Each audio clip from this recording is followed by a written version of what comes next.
What is up, you guys? Ryan Brewer back here, the host of Michael Myers Reacts, and today I'm here to do sort of a special podcast with somebody that I met not too long ago that's a part of the horror community, Slasher Movies 410. He's a really awesome guy. I will leave a link in the description to his channel. You guys should definitely check it out. He has a lot of amazing content on there. Basically, I'm going to do a quick channel update, and then me and him are just strictly going to talk horror, whatever we want to. It's kind of like an anything goes episode. But my channel update is, of course, I'm going to be doing collaborations with Slasher Movies 410. It's always cool to collaborate with somebody new in the horror community. You honestly can't go wrong with that. I have a lot of things planned. I know January has been very slow for me. As you guys know, I'm also doing February Freddy month here in February. I'm not sure everything that's going to be going on. Another update, I'm going to have a whole new series coming out that I can't necessarily discuss right now. This is one of those new series, as long as we can keep this up. I have some other things that are in the works. I'm just trying to get you guys kind of an idea of why I'm not uploading as much, and that's because I have a lot of big plans for you guys. So that's pretty much my update, because I know some of you are like, you used to upload like every day or every other day, but I'm just trying to make a point and explain something to you guys. So me and Slasher Movies 410 are here to talk strictly horror. And, how are you doing, man? Tell them a little bit about your channel if you want, or you know what I mean? Yeah, I'm good, man. Thank you for having me on the show. No problem. So basically, my channel revolves around mask reviews and all sorts of horror memorabilia. I'm an avid collector. I always thought, like, owning a Michael Myers mask is the coolest thing, and my collection has been growing, like, more than I could possibly imagine. Yeah. And I'd like to thank my fan base for that, because if it wasn't for my viewers, I probably, I wouldn't be doing it that much. And I'm also an avid DVD collector. I love collecting DVDs and stuff like that. Also a cosplayer, so I do costume tests. And I just basically like to show off my collection, talk horror movies too. Yeah, that's awesome. I mean, you can't go wrong with a channel like that. And of course, everybody here on my channel is fans of horror movies, so definitely check out Slasher Movies 410. He's really awesome. I've seen a couple of your costume test videos, and they were pretty good. Yeah, thanks, man. I appreciate that. Yeah, no problem, man. So I basically wanted to ask you this, since you're new to my channel and my audience don't know you as well, of course.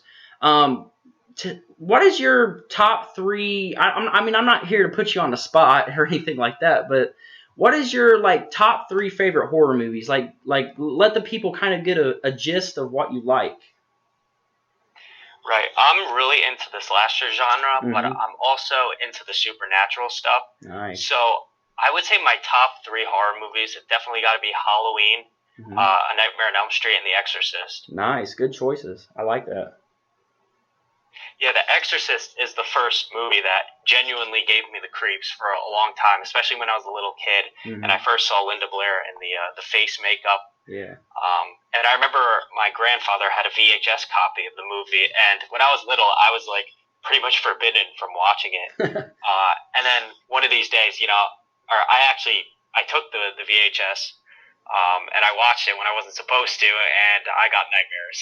Wow. Yeah. For like a week straight. So and then eventually, as I got older, into my teenage years, I respect the movie a lot more. I look at it a lot differently than I used to when I was little, but I absolutely love the movie.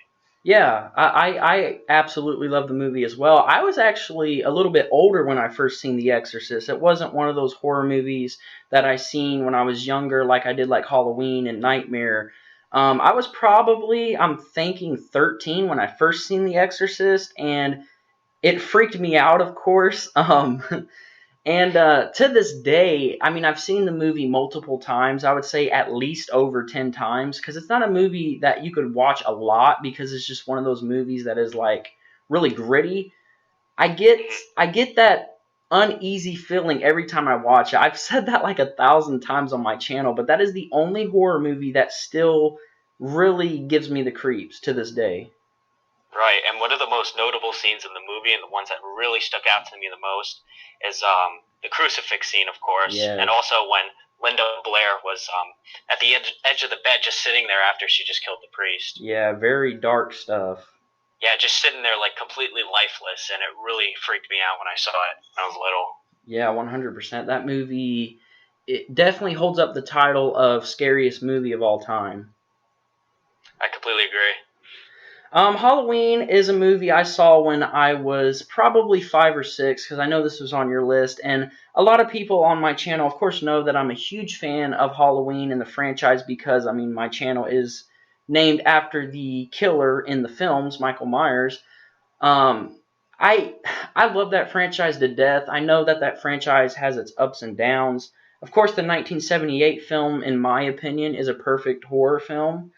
You really can't go wrong with it. John Carpenter is a genius for giving us the character of Michael Myers, and he knows what mood and atmosphere is, and he just every shot that he did in that movie is great. I mean, there's really it's hard to like pick at that film because it's so perfect. So I can definitely see why it's in your top 3 list. Yeah, exactly, man. And before I saw the movie, I expected there to be a lot of blood. Mm-hmm. I expected it to be a full-on bloodbath and kind of like a Friday the 13th movie. But when I first saw it, and I realized instead of like little gore or jump scares, it's filled with a feeling of suspense and dread. Yeah. Pretty much lurking at every corner. You know, Michael doesn't just pop up and scare you with a loud score. You know, Mm-hmm. he's usually in the background of a shot. Looming in the background until the mask catches his light in just the right way, and you could kind of see his mask and make out this character. Yeah. But that's what I love about it overall. Yeah, I agree with that. I love how Carpenter kept him in the shadows, and you don't see the character of Michael Myers really full on till about, I think it's like the 45-46 minute mark in the film after he killed Linda with the phone. And I mean, you see Michael in the background, but it's not full on right up in your face. Like the scene where he's standing by the car and Laurie's looking outside. I mean, that's just creepy. I always say to understand the victim's like situation, you got to put yourself in their shoes. Like if I was at school and I looked out the window and I saw just maybe not even somebody in a mask, just somebody standing by their vehicle looking in my direction, I would be super freaked out. And John Carpenter captured that a lot, not just with that shot. I mean, there's so many scenes in that movie that if you put yourself in their shoes, you would be like, this is super, super creepy. Right, and to take on from your point, another notable scene for me is when Myers is taking basically 20 minutes just stalking Andy, Yeah. Andy like a predator, Yeah. and the audience has no clue what's going to happen because we're questioning to ourselves: is he going to be in the laundry room? Is he going to be in the home where she goes back for the keys? Is Lindsay going to be okay? Like the great aspect of this is that we have no idea when or where he's going to get Andy. Yeah, 100%. That the suspense in Halloween is definitely there. And I know we're not on the topic of Halloween 2, but Halloween 2 is the perfect sequel to me because, Halloween 2 had that as well, just not as much as the original. But that's what makes the character of Michael Myers scary because you don't know what he's going to do next. Right, and another thing that I really loved about the original was like the mood and atmosphere, which you brought up before. Like I love the use of the low key and cool, traditional blue lighting that they had. Mm-hmm. It made it very eerie and dark, which I really liked instead of the high key lighting that they have in the newer films. Mm-hmm. And I love the iconic shots of Michael in the suburban neighborhood just walking around. I love that stuff. Yeah, 100%. My favorite scene in particular, favorite shot in the entire film is when, Laurie just got attacked by Michael and she's kind of standing by the doorway and there's that little thin blue light. And Michael slowly eases out of the light to reveal the mask just a little bit, not full on. That scene is just shot so beautifully. Beautifully. I don't even know what I just said there. But you get my point. It's an amazing shot. Right, and we also cannot forget about the iconic soundtrack. Probably the Halloween theme has got to be the best horror main theme in history. Yes. There's no question. Yes, I agree with that. probably the most recognizable as well. Exactly. That's what I was going to say. The most memorable. I mean, if you play that theme to anybody, they can immediately say Halloween or Michael Myers. Yeah, exactly. But yeah, that the whole movie and score and just everything about Halloween 1978 is iconic. I mean, it's just iconic. That's the perfect word to put for that. And one could argue like the acting isn't great, but it's also not too bad. And I think Dr. Loomis, or Donald Pleasance, in other words, I think he had the best performance in the movie, hands down. Yeah, the acting's not great. I mean, then again, this is, of course, a low-budget horror film, and it's Jamie Lee Curtis's first role, so of course she's not in her prime. And I mean, yeah, I guess you could argue that it's not the best acting, but at the same time, like you said, it's not the worst either. I mean, you could believe, their acting's believable, and Donald Pleasance was the best actor in that whole movie. I mean, he was perfect. Right, like when I first watched it, I easily just looked past it because I was so invested in the story. Exactly. Yeah. The story, is the main thing anyways. I mean, if you're going to make a good movie, it's got to have a good story. You have to have the audience intrigued in the characters of the villain, and Carpenter captured that very well. And we also can't forget about Jamie Lee Curtis's iconic performance as Laurie Strode. First performance as Laurie Strode, yep. Right, and I love how she played a strong female protagonist, but it wasn't thrown in her face like it would be in today's day and age. Yeah, that's true. That's true. For the longest time in that film, you don't really. Okay, again, if you put yourself, let's say you've seen this movie in theaters in '78. At the time, you wouldn't know that Laurie was going to be our final girl. It was kind of unknown. Like nowadays, you'll watch a movie and you can kind of almost guess who the final girl is going to be. You know what I mean? Right. Yeah. To go from your point, when I first saw Halloween, before I even saw Halloween 2018, I knew Allison was going to be the final girl. Yeah. Because they just made it obvious based on the trailers and her lineage as well. So that's what I love about the '78 film. Everything was very unpredictable. Exactly. We don't have horror movies like that too much nowadays. I mean, of course, we're in a new day and age, but I would love for, a new modern day horror movie to do kind of what Halloween did. Give us a movie that we don't expect. You know what I mean? Give us a twist. Maybe let us expect that a certain girl is going to be the final girl and make it a whole different female. You know what I mean? Yeah, and the thing that kind of comes close to my mind is Terrifier. What they did with that movie. Yeah, Terrifier was great because you think it's going to be Tara, but it ends up being her sister, I think, Victoria. Yeah. So yeah, and your other movie was on your list. You said Nightmare on Elm Street, correct? Yes. Yeah, Nightmare is another film that is definitely in my top 3 as well. Wes Craven, of course, another genius. You can't go wrong with Nightmare on Elm Street and Robert Englund and Heather Langenkamp. Just that whole movie literally is a 10 out of 10, just like Halloween. Right. Also, Johnny Depp's first performance, I believe. Yes. I think Robert Englund's performance as Freddy was definitely the scariest, in my opinion, in the first movie. Yeah, I agree with that. I mean, you could argue in the third movie, he still had that like eerie, creepy personality, but it was leaning towards the comedic route, not going full comedic. Yeah. But definitely in the first movie, he maintained like a really grounded, eerie, scary personality, and that's what I really love about the first one. Yeah, Freddy in the original is all serious, no jokes, he's just he's just there, he's at the point, he's just so real, so serious. I mean, part 3, like you said, he's still scary, but that is when the Nightmare on Elm Street franchise was starting to transition into Freddy being a little bit more comical, but it wasn't full on yet. Nightmare 2 is another movie where Freddy is very serious. Yeah, Nightmare 2 isn't my favorite, but I do respect it in a way. I mean, it's obviously not the best sequel, but I feel like they tried their best with it. Yeah. Like the pool party scenery was fun. Like the movie was fun. There's no doubt about it. Yeah.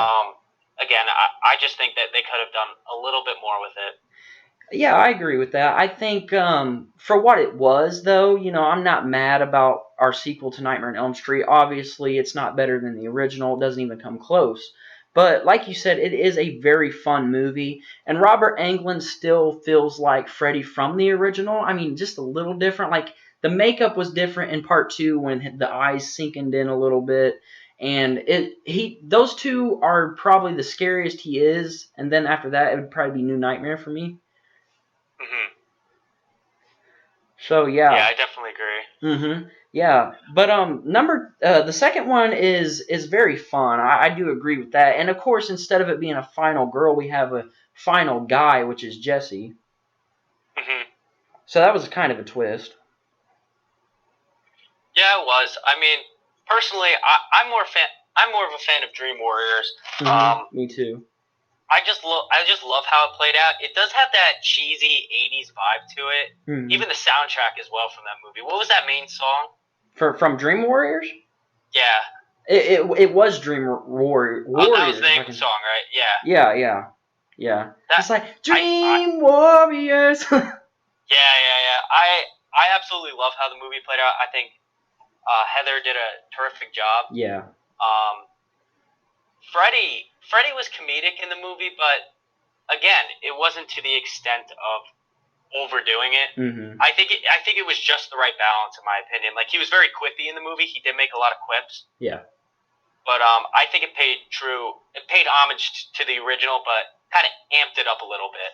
Yeah, I agree with what you're saying. A lot of people consider Nightmare 3 to be the true sequel to the original because you could technically skip over Nightmare on Elm Street 2 and go straight to Nightmare on Elm Street 3. Personally, I don't do that. I do like Dream Warriors way better than Nightmare 2, but Nightmare 2 is just, I don't know. I guess I still enjoy it. It's just not as good as Part 3, but I don't skip it. I don't know if you do, but I don't skip it. Yeah, personally, I don't skip it because I like to watch all the movies, even the hmm bad ones, Yeah. because that just makes it more fun, you know? Exactly. Yeah, if you're going to watch a franchise, like if you're going to sit there and have a Freddy marathon, you might as well watch all the films. Hmm. My thoughts on, well, this is kind of random. I know we were talking about joking, like when Freddy was more comedic. Um, your point in part 3 when he's like not full on comedic, he's not like part 5 and Freddy's dead Freddy. He's more of like part 2 mixed with a little bit of kind of part 4. Like you kind of get them two mashed into one. So yeah, it's not full on, but it is there. Yeah, I completely agree. I really do think the film had a perfect blend of Freddy being creepy and comical. Again, it wasn't like the other entries in the series where they handled him until like A New Nightmare and Freddy versus Jason and all that. Yeah. What would you want to see for a new Nightmare on Elm Street film here in the future? Would you like Freddy to, of course, go back to the roots from the first film, or would you like to have a little bit of a comedic Freddy? Honestly, I would like them to do a sequel to Dream Warriors and just retcon the rest. Oh yeah. That's the way to reboot the franchise, in my opinion. Well, you know, kind of bringing in new aspects of everything, pretty much. Yeah, that's not a bad idea. I think that could definitely work. I kind of like the idea. I know that some people may not know this, but they were making a short film called Dylan's New Nightmare. I kind of like the idea of making a sequel to New Nightmare because you could continue from there. So I could see them going that route too. But your idea is really not a bad idea because 4 and 5 and even Freddy's Dead, are arguably some of the weakest in the franchise. Hmm. Yeah, man. I mean, I can't really see them. They could, you know, do a sequel to just the first one and then retcon the rest. But personally, I wouldn't want to see that just because how much I enjoyed part 3.